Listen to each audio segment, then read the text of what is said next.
Hey, it's Jessica MOULITE, and this is the Route 100, a night dedicated to Black excellence and celebrating this year's list of the 100 most influential African Americans from different industries ranging from arts and politics to business.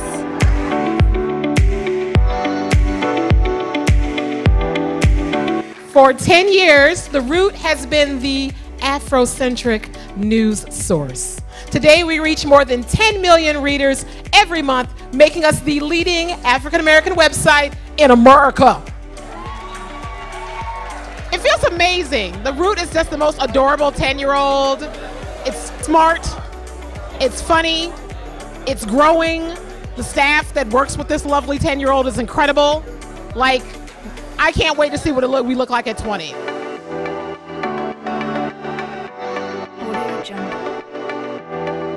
Donald Graham and I had this idea before there was a black president. We were trying to figure out how to do the equivalent of a black Huffington Post. We were both on the Pulitzer Prize board together, and we decided what the hell, we would do it. And the smartest thing we did was to find a brilliant first employee who was Donna BYRD, the publisher. We had a lot of competition at the beginning, a lot of imitators, but they've fallen away, and the Root's still here because it's very self-confidently black.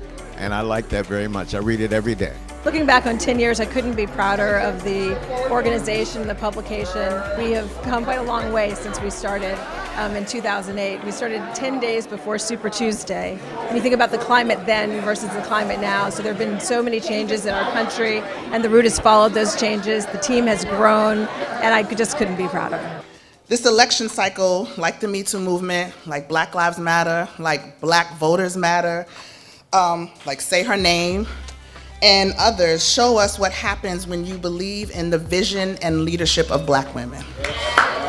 Events like these are important because too often we get sucked up in the moment. And it can often be debilitating to think about what's required in order for us to dismantle systems that have been built upon anti-blackness and white supremacy. Those vestiges are deep. And sometimes it's painful for us to acknowledge that. And so moments like this allow us to appreciate that we come from a people who have endured and who are resilient. That we have all of the tools required and in order to engineer our way out of this. And I want you all to know that the critics said that I was too young. They said that I was too progressive. They said that my opponent was too experienced and formidable and I had no chance. But their first mistake was telling us what we couldn't do. I share this with Darnell Moore, I share this with Casey Gerald, I share this with Ray McKesson. It is very nice to have a moment where so many different type of Black queer men have books from major publishers. And we know the burden is not on any of us. We can all tell our stories our own way.